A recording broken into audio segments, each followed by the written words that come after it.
बातमीपत्रामध्ये आता पाहणार आहोत सकाळच्या महत्त्वाच्या 100 बातम्या अतिशय वेगवान स्वरूपात सुरुवात करूया। मराठवाड्यात कुणबी प्रमाणपत्राचं वाटप हे निकषाप्रमाणेच केलं जात असल्याची माहिती राधाकृष्ण विखे पाटील यांनी दिली आहे। तर भुजबळांनी बोगस प्रमाणपत्राबाबत आक्षेप घेण्याचं कारण नसल्याचंही ते म्हटले।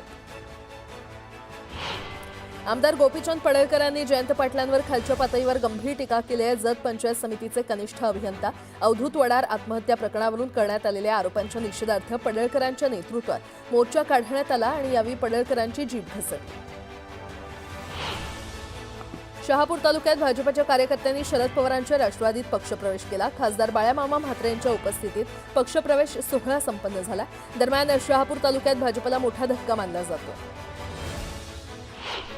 पालघरमध्ये शिवसेनेनं उबाटा पक्षाला मोठा धक्का दिलाय। शिवसेना उबाटाच्या महिला आघाडीसह डहाणू पंचायत समितीचे उपसभापती पिंटू घाला आणि 3 पंचायत समिती सदस्यांनी शिवसेनेमध्ये प्रवेश केला।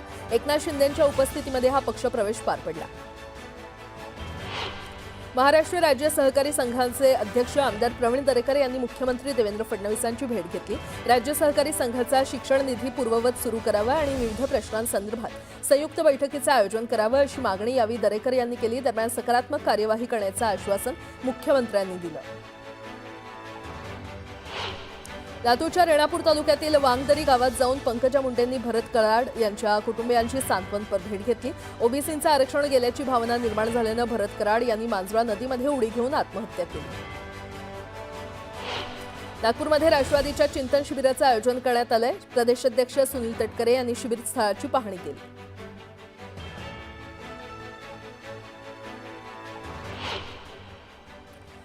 आता बातमी छगन भुजबळ यांनी केलेल्या खळबळजनक दाव्यासंदर्भातली। अंतरवाली सराटीमध्ये झालेल्या दगडफेकीपूर्वी रात्रीतून काही बैठका झाल्या। त्यानंतर घरांच्या छतावर दगड रचून ठेवण्यात आले होते। ज्यावेळी पोलीस पोहोचले तेव्हा पोलिसांवर दगडफेक करण्यात आली। मात्र यापूर्वी रात्रीतून ज्या बैठका झाल्या त्यात शरद पवारांच्या पक्षातील काही आमदार होते असा दावा छगन भुजबळ यांनी केलाय।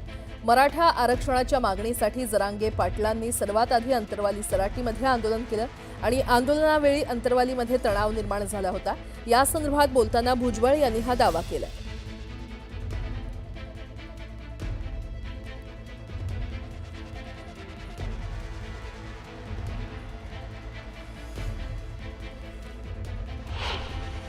रात्रीतून मीटिंग झाल्या, त्याच्यामध्ये काही आमदार होते।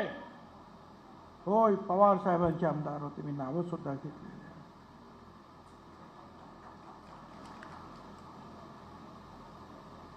त्यांच्यातलेच एक जे आहेत ते काय महाराज म्हणून काय म्हणतात ना, त्यांचा कुठले तरी महाराज काय अनेक गोष्टी बाहेर पडल्यानंतर यांनी सांगितलं आणि त्याप्रमाणे सगळ्या गच्च्यांवर दगड बिगड ठेवले आणि सकाळी जेव्हा पोलीस आले तर तुफान दगडाचा मारा सुरू झाला। पोलीस पळत होते, घरामध्ये आश्रय घ्यायला, घरातून लाथा घालून त्यांना बाहेर काढले, परत बाहेर चोपायचे। महिला पोलीस होत्या, त्यांना सुद्धा त्रास झाला। आणि ते बरळवाडी ते जाऊन तिकडे भंगार आली बाबा, त्याचं काय तर ध्यान द्यायचं ते यावलेच काही बरळतं कुंकडे बी, त्याच्यावर ध्यान द्यायचं नाही, त्यातला डोकं लावायचं नाही। ते आता वयाला गेलेले थोड्या दिवसात बघा तुम्ही लांब लांब हाती इंजेक्शन देणार आहे जनावरांचे, त्याला ते कामातून गेलं। ते ना ओबीसीचं आहे ना मराठ्याचं आहे ना कुणाचं आहे, नेते असोत आमदार असोत खासदार असो किंवा सत्ताधाऱ्यातले आमदार खासदार मंत्री असोत, जो आपल्या बाजूने बोलतो त्याच्या बाजूने मराठ्यांनी ठाम राहायचं। दरम्यान भुजबळांच्या या दाव्यासंदर्भात त्यांच्याशी बोलू असं उपमुख्यमंत्री अजित पवार म्हटलेत। मला त्याच्याबद्दलचं माहिती नाही, मी उद्याच्या संध्याकाळी ते आलेत किंवा उद्या आल्यानंतर त्यांना विचारेन, कारण त्यांनी एकदम गौप्यस्फोट केला तर त्याच्या पाठीमागची काय भूमिका आहे, काय त्यांची अधिकची माहिती ते मी विचारेन। पुन्हा एकदा बातम्या वेगवान स्वरूपात। सोलापूरच्या अक्कलकोट तालुक्यात झालेल्या मुसळधार पावसामुळे अक्कलकोट गुलबर्गा राष्ट्रीय महामार्गावरील पूल पाण्याखाली गेला। पावसामुळे शिरसी शिरवळ भागातील वाहतूक बंद झाली आणि त्यामुळे गाणगापूरकडे जाणारे प्रवासी अडकून पडले। धाराशिवच्या भूम तालुक्यात मुसळधार पावसानं हजेरी लावली आणि यामुळे भूम शहरातील काही भागांचा संपर्क तुटलाय। दरम्यान शेती पिकाचं नुकसान झाल्यानं शेतकरी संकटात सापडला। पुणे शहराला पावसानं झोडपून काढलं. पावसामुळे शहरातील मध्यवर्ती भागातले रस्ते जलमय झाले. भिडे पूल पाण्याखाली गेल्यामुळे वाहतूक बंद करण्यात आली आणि त्यामुळे पुणेकरांना वाहतूक कोंडीचा सामना करावा लागतो. पुणे अहिल्यानगर महामार्गावरील रांजणगाव गणपतीजवळील रोडवर पावसाचं पाणी साचलं आणि त्यामुळे वाहन चालकांची मोठी गैरसोय झाली. पिंपरी चिंचवड परिसरात जोरदार पाऊस झाला. अचानक आलेल्या पावसामुळे पिंपरी चिंचवडकरांची तारांबळ उडाली.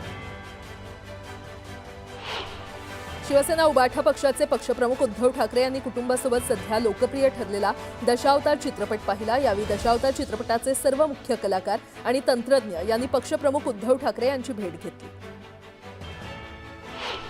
नागरिकांच्या आरोग्याच्या दृष्टीनं महत्त्वाचा निर्णय घेत मुंबई महानगरपालिका आता प्रत्येक विभागात विशेष कचरा संकलनासाठी 0.6 टन क्षमतेचं वाहन तैनात करणार आहे. केंद्रीय प्रदूषण नियंत्रण मंडळाच्या मार्गदर्शक सूचनांनुसार सॅनिटरी पॅड्स, डायपर्स इत्यादींची विल्हेवाट ही पर्यावरणपूरक पद्धतीनं नष्ट करणाऱ्या भट्टीद्वारे आणि जैववैद्यकीय कचरा प्रक्रिया केंद्राद्वारे केली जाते.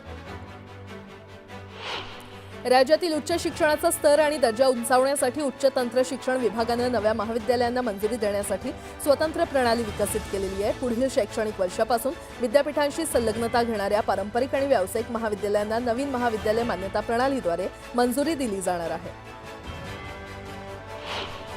परेल आणि प्रभादेवी परिसरात पूर्व पश्चिमेला जोडणारा प्रभादेवी पूल बंद केल्यानं पर्यायी मार्गावरील कोंडी टाळण्यासाठी वाहतूक पोलिसांकडून वेगवेगळे प्रयोग करण्यात येत आहेत. करी रोड पुलावर सकाळी 7 ते रात्री 11 या वेळेमध्ये शाळेच्या बस वगळता अन्य बेस्ट बस, एसटी, खासगी बससह अवजड वाहनांना बंदी घालण्यात आली. रस्त्यांवरील खड्ड्यांमुळे राज्यात 12 जणांचा मृत्यू झाला तर 11 जण जखमी झाल्याचं निदर्शनास आल्यावर उच्च न्यायालयानं संताप व्यक्त केला. एका आठवड्यात हे खड्डे बुजवा आणि दोषी कंत्राटदारांवर कारवाई करा असे तोंडी आदेश उच्च न्यायालयानं राज्यातील सर्व पालिकांना दिले. गणेशोत्सवादरम्यान केलेल्या ज्यादा वाहतुकीच्या माध्यमातून राज्यमार्ग परिवहन महामंडळाला 23,77,00,000 रुपयांचं उत्पन्न प्राप्त झालंय. मुंबई, ठाणे आणि पालघर भागामधून 5,000 बसद्वारे 5,96,000 जास्त कोकणवासियांनी एसटीनं प्रवास केला. गणेशोत्सव, नवरात्रोत्सव, दहीहंडी, ईद ए मिलाद यासह अनेक सण उत्सवादरम्यान सुरक्षिततेसाठी आणि कायदा सुव्यवस्था टिकवण्यासाठी पोलिसांची भूमिका अत्यंत महत्त्वाची असते. याच पार्श्वभूमीवर पोलीस महासंचालक रश्मी शुक्ला यांनी एक मंडळ, एक पोलीस अंमलदार ही अभिनव योजना राज्यभर राबवण्याचा निर्णय घेतलाय. कर्मचारी भविष्य निधी संघटनेच्या 7 कोटींहून अधिक सदस्यांना आता एकाच पोर्टलवर एकाच लॉग इनद्वारे सर्व प्रमुख सेवा आणि खात्याची माहिती मिळणार आहे. अशी माहिती केंद्रीय कामगार मंत्री मनसुख मांडवीय यांनी दिलेली आहे. नवीन पासबुक लाईट फीचरमुळे योगदान, शिल्लक आणि पैसे काढण्याचं संक्षिप्त तपशील एकाच पोर्टलवर पाहता येईल असं मांडवीय म्हटलं.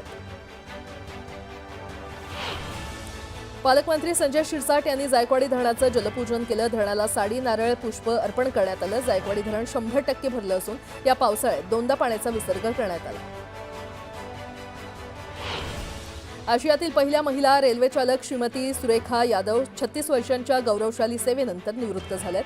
मोटार म्हणून आपली कारकीर्द त्यांनी यशस्वीरित्या पूर्ण केली आहे. त्यांच्या या प्रवासाचा आणि नोकरीचा शेवटचा दिवस छत्रपती शिवाजी महाराज टर्मिनस इथे त्यांनी साजरा केला.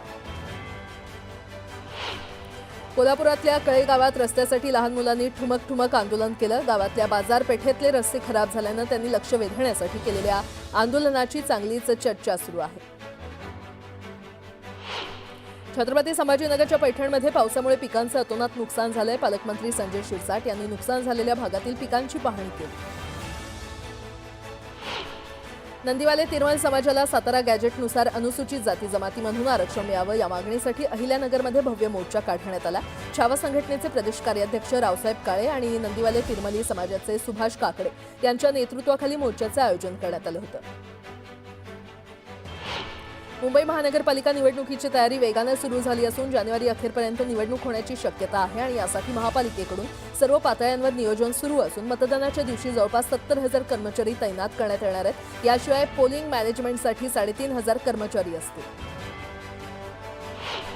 देशभरात आजपासून नव्यानं लॉन्च झालेला आयफोन 17 फोन विक्रीला सुरू झालेली आहे आणि हा फोन खरेदी करण्यासाठी मुंबईतल्या वांद्रे कुर्ला कॉम्प्लेक्समध्ये ग्राहकांनी गर्दी केली. चंद्रपूर जिल्ह्यातील गडबोरी गावात बिबट्यानं 7 वर्षीय मुलाला काकाच्या हातातून ओढून नेल्याची घटना उघडकीस आली आहे. ही घटना सिंदेवाई तालुक्यातील गडबोरी इथे घडली. प्रशील मानकर असं इयत्ता 2री मध्ये शिकणाऱ्या मुलाचं नाव आहे. बुलढाण्याच्या पारखेड गावातील समाधान सोळंके यांच्या शेतात काम करत असताना अजगर जातीचा साप आढळून आला.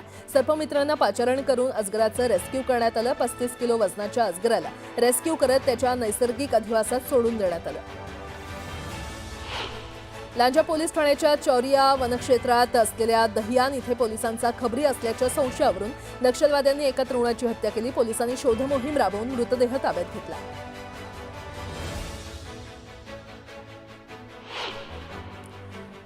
आता एक सविस्तर बातमी पाहूयात. दादाताई पुन्हा एकत्र व्हा असे पोस्टर नागपुरात राष्ट्रवादी कार्यकर्त्यांनी लावलेत.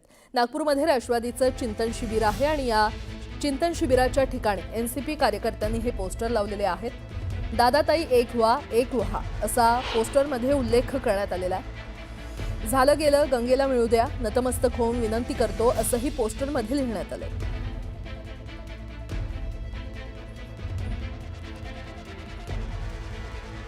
नाशिकमधून मोठी बातमी. बहुचर्चित शिवाजी अंडरग्राऊंड इन भीमनगर मोहल्ला या नाटकाला नाशिकमध्ये तीव्र विरोध केलाय. परशुराम संघटनेकडून पोलिसांना पत्र देण्यात आलंय. नाशिकमध्ये नाटकाचा प्रयोग होऊ देऊ नका अशी मागणी या संघटनेनं केली आहे. संबंधित नाटकात आक्षेपार्ह संदर्भ असल्याचा दावा परशुराम संघटनेकडून करण्यात आलाय. पोलिसांकडूनही प्रयोग न करण्याबाबत निर्मात्यांना विचारणा करण्यात आल्याची माहिती सूत्रांनी दिली आहे.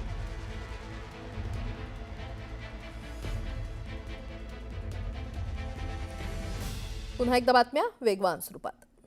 आयुष कोमकर हत्या प्रकरणातील 3 महिला आरोपींना न्यायालयीन कोठडी सुनावण्यात आली आहे. तर बंडू आंदेकरसह इतर आरोपींना 29 सप्टेंबरपर्यंत पोलीस कोठडी सुनावण्यात आली आहे.